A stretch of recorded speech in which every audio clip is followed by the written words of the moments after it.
Two and Hey, what's going on, everybody? Welcome into another episode of Don't Call This a Podcast. I'm your host, Ryan McLaughlin, flying solo dolo for another week. Dee and Courtney could not make it because they actually have regular, real jobs that they have to go into, unlike myself. So, with me today, I'm actually very happy to have the one and only staple of sports Twitter, Mr. Four Verts himself, Charles McDonald. Charles, how you doing? I'm doing good. I'm doing good. Happy to be on and just talk for the next half hour or so about life, work, whatever pops up. Yeah. So again, if you don't know, you can follow Charles on Twitter at Fourverts. He's a writer for SBNation, SBNation.com, where you can check them out. And he also is the host of the Set the Edge podcast, which you can find on all podcasting platforms. So iTunes, Google, you name it, whatever your cup of tea is, it's there for you. So what we wanted to do today, Charles is one of my favorite followers on Twitter. As I have become more and more what's the word I'm looking for? Old and curmudgeony with sports talk and things of that nature. It's always refreshing to see something different. And I think as we have more people that are my age and younger that break into the sports world, we start to see kind of the way that the conversation has had change. And so if you follow Charles on Twitter, again, Four Verts, you'll see a lot of good, like actually good football analysis, breakdowns, things of that nature, but also a lot of humor. And so I like that. I like the Levitards, I like the Charles McDonalds, I like that kind of stuff. I need that in my life. So that being said, man, so Charles, people know you on Twitter as Four Verts, but not a lot of people know Charles. So tell us, where are you from? Give us a little bit about you, where you come from, and how you really got into sports. Oh man. Let's see. I'm originally from Decatur, Georgia. And I mean, I didn't live there that long. I've spent most of my time living in Baltimore and Charlotte, North Carolina, between those two. And I guess I got into sports, the first team that I fell in love with, and I think this is probably going to show my age a little bit, was the 2000 Baltimore's Ravens. I remember my parents told me, or not that my parents told me, I specifically remember watching it. Like, you know how they do the Sports Illustrated Mm-hmm. season recaps of the Super Bowl team?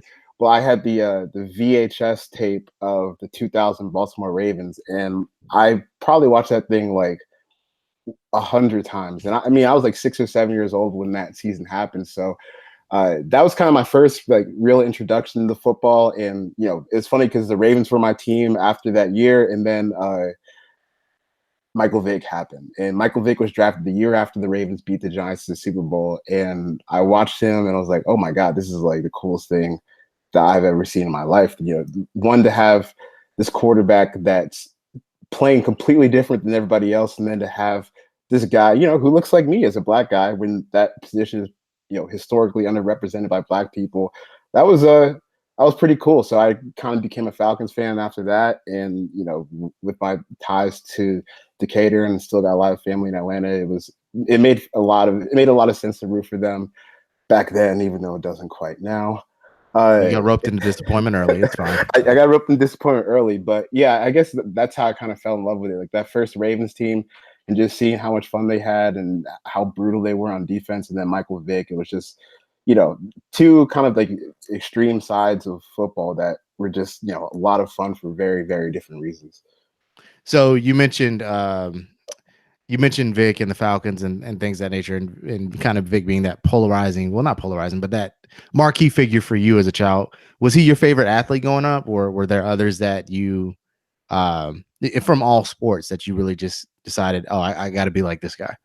Oh, it was first, it was yeah, Vic was definitely like the first real one. I was kind of like a Ray Lewis fan, but then the Vic came and took my attention so quick that Vic was the first big one. And then when LeBron first got into the league, that was the other guy that I was like, oh my god, this guy's amazing. And yeah, I just used to troll my dad by saying like way back in the day, before he even got to the Heat, I used to just troll my dad by saying he's better than Michael Jordan. They would work him up real quick because my dad's from Chicago and big time Bulls fan. So Oh yeah. yeah, even just saying like, oh, LeBron's better than Jordan, even though at the time LeBron hadn't won anything, was always kind of fun. So Vic, LeBron were my two like guys that I grew up with, and then I guess like once I became a teenager and stuff like that, like Julio Jones Von Miller, just, kind of guys that are just the peak of athleticism and able to do 1% things have always, been guys I gravitate towards. God, that makes me feel so old. I try not to be like self-recognizing on here and things of that nature, but you said teenager and Julio Jones, and I was like, God, I was out of college when he got drafted. But but it's cool. I mean, it's not a big deal, but it's just funny to think of those perspectives. And I think to me, that's why I've always kind of been interested in your analysis and what you do.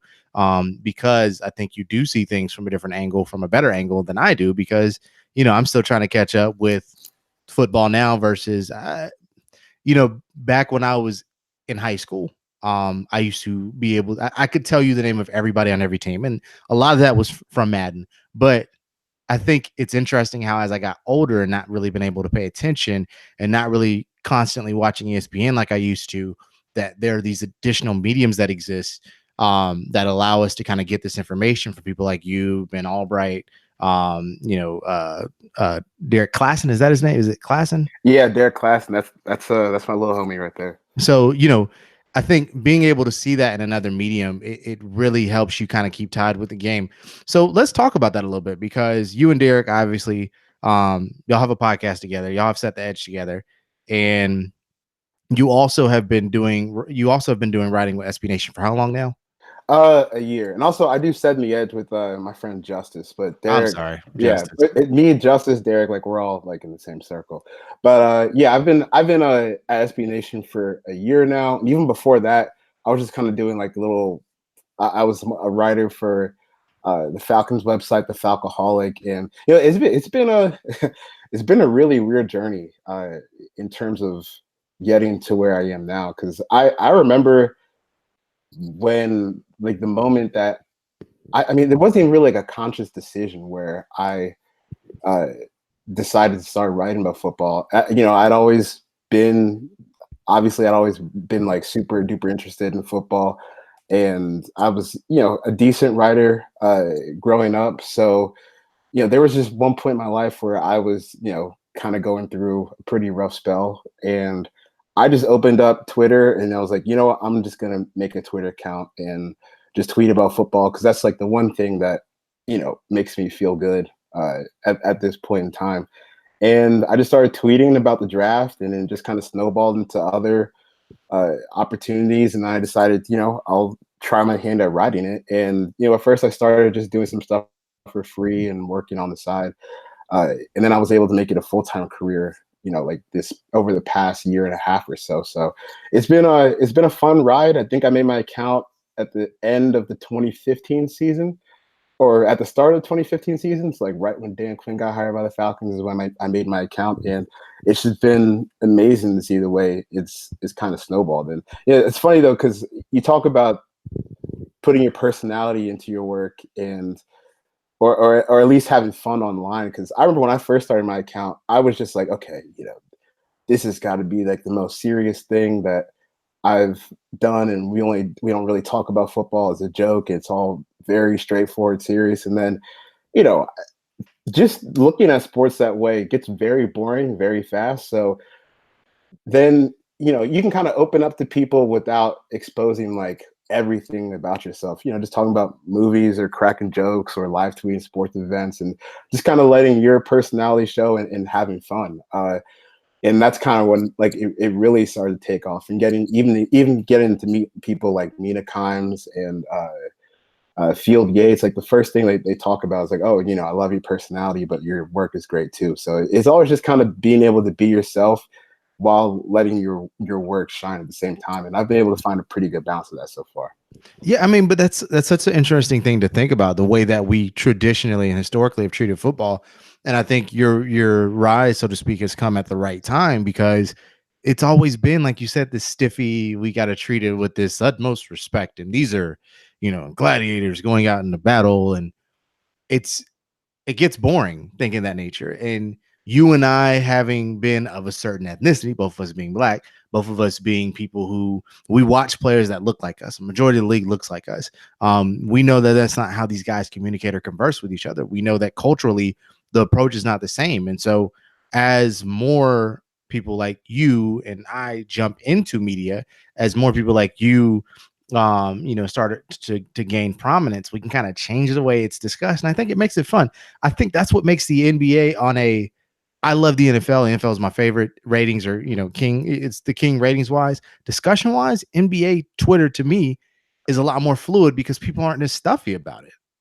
Yeah, I definitely agree with you on that. And I think even like this Drake stuff that we've been seeing with the Raptors and the Warriors finals is a pretty good example of that. Because I mean, obviously the setup is a little bit different where you couldn't uh like a celebrity can't get on the field for an NFL game and just like talk crap to the players. But even if it was just like outside of that, where you just have this one megastar just kind of trolling the other team in various ways, even if it was just like from social media posts, I feel like that's something that NFL fans tend not to embrace as much. And when you get down to the bottom of it, like it's all a game. I don't know, like there's big money being thrown around both on obviously like the business side and the players side of the game and the reporting side of the game, but it's just kind of hard to, I guess, I don't want to sound like I'm preaching on a high horse here, but just like when you look at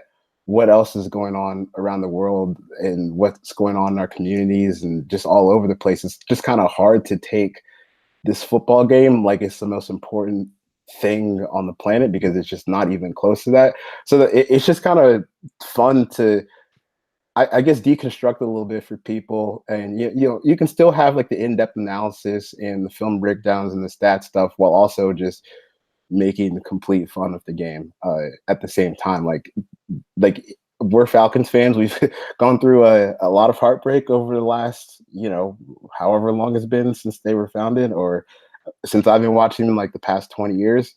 And you don't really need to take all that seriously. Like that Super Bowl loss, it's just honestly, when you look at all the other mistakes that the Falcons have made, it's just like a peak of Falcons fandom. And that's kind of funny. And yeah, you can break down what exactly went wrong, but you can also look at it at a more narrative level where it's like, oh my God, like this team can never catch a break. Or even just look at what the Giants are doing with their roster construction. And yeah, you can break down the merits of the Odell Beckham trade and the contract, blah, blah, blah, blah, blah.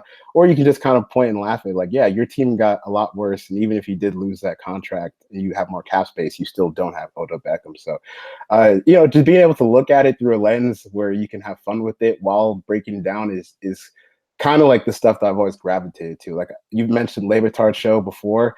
I listen to that show literally every single day. And I think it's definitely shaped a lot with how I look at sports and have fun with sports, but still also, try to break sports down in a serious manner when it's time. Yeah, I think, and I'm glad you brought that back up because I think what they do is so unique in the field, and having that kind of platform where they can take everything on from that angle. I mean, for those that don't listen to the show, after the Kansas City and LA Rams game, where it was a score fest, it was 100+ points. The very first segment of their national show was just them screaming orgasmically football for 10 minutes, literally 10 minutes. And it's just making fun of the idea. I mean, it's laughing at what happened with that game and how absolutely ridiculous and offensive it was, but it's not taking themselves too seriously, and I really appreciate that. So with you, did you play football in high school and in middle school, things of that nature? I did play football. Okay. I played football up until my sophomore year in college, and then I hurt my back at Gettysburg College, and I hurt my back and had to stop playing. So I played football from the time I was 7 up until the time I was 20 or so. I had lots of playing experience. I spent a lot of time around like NFL players too. I mean, my former offensive line coach in high school, he was a backup tackle on the Ravens Super Bowl team against the Giants. One of my oldest friends, Hardy Nickerson, his dad played in the NFL for like 16 years. Even Dwight Clark, the former, recently passed 49ers receiver, he was one of my coaches in middle school. So, just kind of being able to grow up around those people and pick their brains.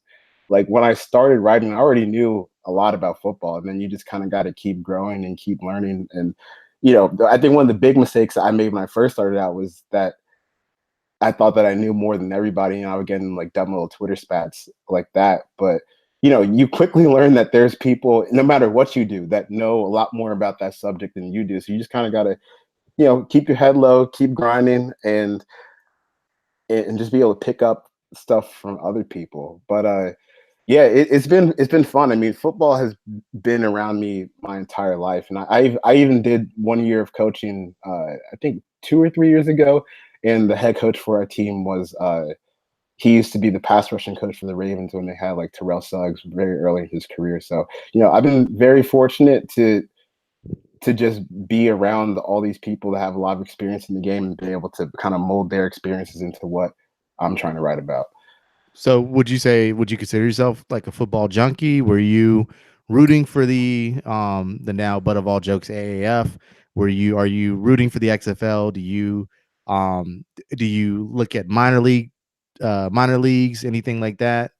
Yeah, I consider myself a football junkie, but at times, like you kind of have to remove yourself away, like remove yourself from it a little bit at times, just because it just gets overwhelming, especially during the season. That you don't want to just always stare at this stuff. But yeah, I mean, I definitely like I watched the AAF a handful of those games. I was rooting for it to like my relationship with the AAF was weird because I was rooting for it to succeed, but at the same time, like when you look and you actually read about what was going on, like, oh man, Charlie Ebersol, he threw a lot of players under the bus. I mean, there's still a lot of financial situations that have to be worked out from that. So, I think like a minor league that has funding, like the XFL appears to, is something that can be really successful and something that obviously, with as much football as I watch, is something I'm going to be tuned into. And the guy I do the podcast with, Justin Mosqueda, he's helping them with talent evaluation, and filling out the rosters for the XFL. So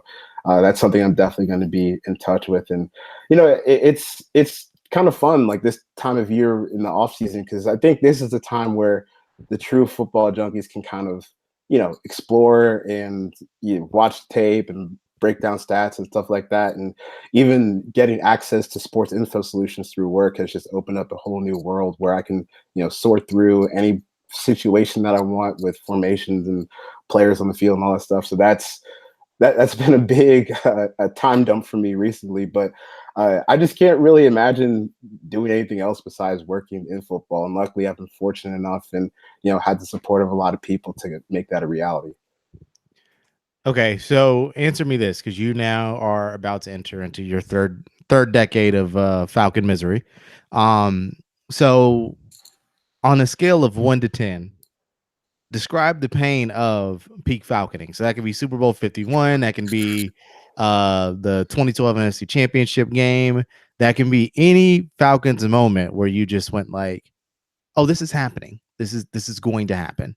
Oh God, I still remember the exact moment I knew that they were going to lose Super Bowl 51. I actually no, there were two moments, and honestly now I can't even remember which came first. It was the Ryan strip sack by Dante Hightower was like, oh, okay, I've at that point I wasn't completely sure they were gonna lose the game, but it was just like, okay, here we go. It's just not going to be easy.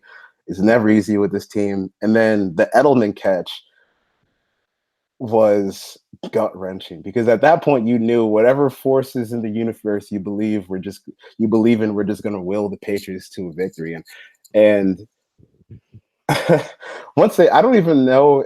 I barely remember overtime because once the game ended or once they hit the 2-point conversion to make it 28-28, yeah. I just started chugging whiskey and I was like, this is going to go very, very poorly. You had a chance to win the game at the Julio catch. And that was the frustrating part because I think everyone who was watching the game was like, oh man, like, Matt Ryan, Julio Jones, they make legitimately one of the best plays in Super Bowl history.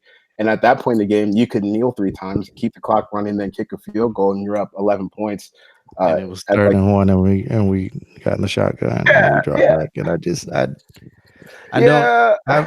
I don't get mad at that game. I don't, because like you said, it's the Falcons. Like, and I told my wife, I think at that point it was 28-9, and I was like, it was 3rd-and-1. And I said to her, I said, I pray to God we don't throw it because it's going to get tipped and it's going to get picked. That was what I said. And sure enough, we go to throw it. And I'm like, oh, dear God, oh, dear God. But what I think is going to happen doesn't happen. And it becomes 10 times worse. Right, So, right. It was like the worst way you could possibly lose that game. we And could have done better if Matt Ryan just fell forward. Like if he just took the snap and literally went forward, it would have yeah, been better than what happened. yeah, it was bad. And I remember, I remember the next day after that, I went to the gym, and I think I got 15 minutes into my workout. Like I literally just finished warming up, and I looked on the TV, and they were playing highlights from the game, and I just left and went back like a week later until the ESPN highlights cleared up. But man, that was just like peak Falcon, and you're just like, what can you do? I mean, this is a team that, like you said, if you like, everyone references that Bomani Jones rant where he talks about why he quit them before the Super Bowl. They had that 2012 NFC Championship game where they were up big against the 49ers, not as big as the Super Bowl, but they ended up losing that game. You talk about losing your franchise quarterback in your prime. Michael Vick got arrested. Uh, Even the year when they were making that Super Bowl run, they had that 29. They had that game against the Chiefs where they got the first pick 2 in NFL history to lose that game, 29-2. It's just a comedy of errors, and I really don't get mad anymore. And it's not that I'm less of a fan than I used to be. It's just, the Super Bowl for me was come a moment where I was like, I can't emotionally invest in this the way that I used to because I don't really have any control over the outcome. And if they're just going to be goofy like always, I can really only get so mad at this. It's kind of, I was reading what you were, I read article you posted the other day where you were talking about, y'all were talking about your favorite Hail Marys of all time, and you brought up the Jaguars. And the Jaguars to me have always kind of been like a second love, like a stepchild I don't tell anybody about because my family's from Duval County. My dad's side's from Duval County. So I just kind of, and I was a big David Garrard fan when he was, in his prime, and I still don't think he gets the love and respect he deserves. But anyway, that's another conversation. And so I found it funny how you were saying that the Jaguars were basically, I mean, they were basically the butt of all jokes, and something finally went right for them. And I kind of feel like there are many Falcons. That might be why I kind of find them a little endearing. Is that they're everything the Falcons are, just on a much smaller scale, and nobody cares. Yeah, it's funny because even over the past like 10 years, I guess, or really before before the Dan Quinn era started, there was a decent amount of overlap between the Falcons and the Jaguars with Mike Mularkey, and I think Dirk Cotter was a coach there before he came to Atlanta. Mike Smith, right? So there's a lot going on there. There's a lot of connections between the two teams. I don't know if I'm jealous of Jaguars fans because they haven't really, outside of that AFC Championship game that they absolutely should have won versus the Patriots 2 years ago, like they haven't really gotten on the stage to experience that heartbreak. And I don't know if I'm jealous of them or if it's more fun to watch your team at least make it to that point. But yeah, there's a lot of overlap and similarities between the heartbreak that Jags fans and Falcons fans go through. It sucks being almost there all the time and never quite getting it. Because even last year, where they went 7-9, they had those 4 games at the start of the season. The 4 games at the start of the season where they lose by like a couple games by 1 point, or they lose in overtime to the Saints, and even like that week 1 opener against the Eagles. All those games are winnable, and if you just flip that 7-9 to a 10-6, oh wow, you're in the playoffs, and it's just kind of like, oh, you're always that close, and I'm sure it's going to be more of the same this year. All right, let's get off. We'll get off football for a little bit. Let's ask you some hard hitting personal journalistic questions. Right. All right. All right. Saturday morning, growing up, young Charles, what cereal and what cartoon? Oh, what cereal? The cereals that I always liked was I haven't had cereal in a long time, but I used to love Frosted Cheerios. I don't know, it was just the sugar on that mixed with the milk was just perfect. And the cartoons I used to watch were honestly, what was that Cartoon Network channel where they just played the old stuff, like Boomerang? Yeah, I used to watch Boomerang all the time in the mornings and the weekends. Tom and Jerry, Flintstones, Jetsons. I don't know why, I just love that stuff. And And even now, like I still find Tom and Jerry hilarious. Just the the level of cartoon violence is pretty high, and I don't know if people would be comfortable making that stuff now, but it's just kind of hilarious to see one, uh, Tom and Jerry just beat the crap out of each other. Two, just like the animation and I think even the nostalgia of the animation or the level of animation adds to his character. And three, there's even some real life kind of stuff going on there where if you see enough episodes, Tom is like pretty heavily battling depression as a cat with this mouse that's always beating his ass. So even even stuff like that can be a little relatable. Because I remember there was one episode where Tom is downing pills, and there's another episode where Tom is like hanging, like tying a noose around his neck. And, obviously, I haven't quite gotten there, but it's just kind of funny to see how those people who made the show represented some true human feelings through their characters. Okay, so this is a little bit of a hot topic around our website. We did a countdown of the greatest cartoons of all time back in the day, or not back in the day. It was like 2-3 years ago.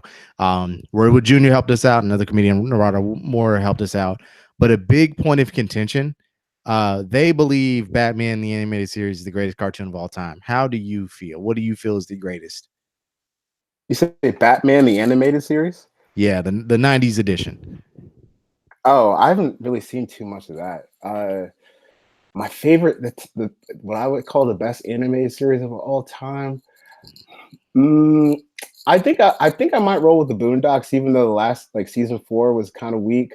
But man, like those first 2 seasons, especially like the Stink Meaner episodes, in the episodes where like any episode where Uncle Ruckus plays a heavy role, like the Uncle Ruckus reality TV show is still one of my favorite things that I've ever seen to this point. So, Boondocks was something I watched heavy growing up. Dragon Ball Z, stuff like that. Avatar, The Last Airbender. Those were kind of like my lines of cartoons I really like followed and watched every single episode and kept up with. But I think I would have to go with Boondocks as my favorite cartoon ever. Favorite comedian? It's a tie between Dave Chappelle is hilarious. My relationship with comedians is kind of changed now. Like the more you learn about the world and how people interact with media, it's kind of changed a little bit. Like I remember way back in the day, I don't really have any problem admitting this, but when Dave Chappelle makes something like a joke about transgender people, back in the day, it's kind of funny to laugh about that and be like, oh, like that person's different than us. But then you kind of learn and evolve and think, I might just look at that as a joke, but there are people who will not only take that joke in, but like they'll harness it and reverse it and, do some pretty damaging things on the other side of it. So, I like Dave Chappelle in spurts when he's not, viciously or not viciously attacking, but, making fun of some marginalized people. Like I think some of his last comedy stand-ups on Netflix were pretty good. And I also like Jim Jeffries. I don't know what country he's from, somewhere in Europe, but I thought he was from Australia. Oh yeah, he's Australian. And he's got some really funny stand-ups about just like religion and the way that capitalism can be broken sometimes. And I always like seeing issues that we kind of grapple with every day, just broken down into blunt terms that kind of make sense and make you think, but also make you laugh at the same time. Is Old Town Road currently in your rotation? No, I don't mind the song though. It's not something like where I'll turn it off when it comes on. I think I listened to it a couple times and the chorus was hot. I actually like the original without Billy Ray Cyrus, but it's not something that's in my rotation every day. Speaking musically, do you have let's go 3 favorite albums of all time? Oh, 3 favorite albums of all time. One, Freddie Gibbs and Madlib Pinata came out in 2014. We're gonna get the sequel to that, Bandana, at the end of June on June 28th. So very excited for that, counting down to that. The first album that I ever owned has to go on that list, which is definitely going to show my age again, which is King by T.I. That came out in 2005. I know. Oh God. Hold on, that's gonna take me a second to recover. Jesus. Yeah, that was the first album I ever bought. I think I was in 5th grade when the album came out. Yeah, that's And not too bad because that was what you said 05. So yeah, I was 11th grade, 10th, 11th grade. Yeah, it ain't bad. yeah. And then the third one, I think I'm gonna stay in 2005 and stick with Hustler and stick with Carter too, just front to back. I think I Oh, know okay. every single word off that song. But then, even older stuff like Biggie. My dad used to listen to Biggie all the time, so I still have a big affinity for that. I know almost every word off every song. Ready to Die. My dad has home videos of me rapping along with Mo Money, Mo Problems when I'm like 2 or 3 years old. So, Biggie, it will always have a place close to my heart, and I don't know. His flow, I think, has just been unmatched to date still. It's funny to me because a lot of my friends joke and call me an old man, and mainly it's because my parents were older when I was growing up. So both my parents were born in the 50s, and I was always listening to old school like Motown stuff. Are you a Motown guy? Yeah, I'm not. I've always been meaning to get into Motown in the sense like really deep dive into listening to full albums and stuff, but I haven't gotten around to it. It's kind of like where I'll listen to a Motown song and I'll try to find it on Google, or I know the hits like the Jackson Five and stuff from that era. But I still have been meaning to like legitimately dive into Motown. I just haven't gotten around to it, but it's something that I'm definitely going to try to do before the end of the summer. Now that you bring it up. All right, so let's flip it. A few more questions before we get out of here. What is your favorite Madden of all time? Favorite Madden? Man, I think it's cliche, but probably Four. '04 or '05. Okay. Uh, because in both of those games you had two big, I guess, technological improvements on Madden. Where in '04 you get, what was it, the playmaker stick or something like that, where you can Oh, that was then. Yeah. where you could like roll out in the pocket and control your receivers downfield, or while you're running you could control a blocker in front of you and get them in the right spots so you can break an even bigger game. And then in 2005 they had hit stick with Ray Lewis on the cover, and man, that Madden has an issue where sometimes they add stuff to the game and gets overpowered, but I had so much fun just knocking the crap out of people with that hit stick. Those are probably my two favorite ones, and really since then, like the first few the first few games that came out on 360 and PlayStation 3, like Madden '06 through Madden '08, were just complete garbage, and then they fixed the graphics, but they still haven't quite matched that level of, like, obviously the graphics are better, but just immersion. Because even when you go into franchise mode on '05, you have like the Tony Bruno show that's talking to you Oh about yeah. what's going on about a 3-year franchise. The draft is a little bit more, I guess, hands-on. It's just a lot of fun, and I hope that Madden can kind of get back to that. But since they bought the EA license, their games have pretty much been like, okay, we're gonna take this feature out, and then we'll reintroduce it 5 years later as something brand new. Like, I think or I know this for a fact, that they're putting superstar mode back in like a more real capacity this year, which is like, okay, you guys had that 15 years ago, and it's been missing ever since. um, Funny enough, to me, one of my favorites that doesn't get enough love, and I completely understand why. Madden '07 for the Wii was amazing. Oh yes, me and my brother used to play that all the time. I always felt like the interactivity, being able to flick the nunchuck to hike the ball, and you got to flick it to throw it, all of that. I thought that was one of my favorites. Like I played that game even 2 years after it went out. So even then, and on that note, what used to make me mad was the '08 Madden for the Wii. They stripped everything out, like literally everything, no franchise mode, nothing. And I was like, all right, I'm done. I was too broke. I was in college. I couldn't buy a 360 or a PS3. So I was like, well, I guess I'm not playing Madden for a few years. All right. So on those notes, what is your favorite video game system of all time? Favorite video game system? Let's see. So owned the I had a Nintendo 64, the first Xbox 360, and I switched over to PlayStation when that PS4 came out. But I still think like Nintendo 64 is up there with just the quality of games. I mean, Super Smash Bros. Pretty much any Mario Kart game it just hits different on the Nintendo 64 for some reason. And I just remember, I just have so many fond memories of me and my older cousin just playing games on the Nintendo 64, or even he had a Super Nintendo that came before that. And it's always fun to look at how much video games have progressed. I mean, you can buy a PlayStation and never play a PlayStation game and still get plenty of use out of it, just with all the like the media that's available through it now. But it's just always fun to think about just the memories you had and the amount of fun that you had playing certain games. And I remember one of my very first Madden memories was on Madden, I think 1999, the one that had Eddie George on the cover. Yes, yeah. So me and my friends that live in the neighborhood, they would come over and we would play, and we always created this player. We would always create a player that had like 99 everything, except we didn't realize how the injury rating worked. So we thought if you put it at 99, like, oh, you guys gonna get hurt every play. So we put it down at 0 all the time.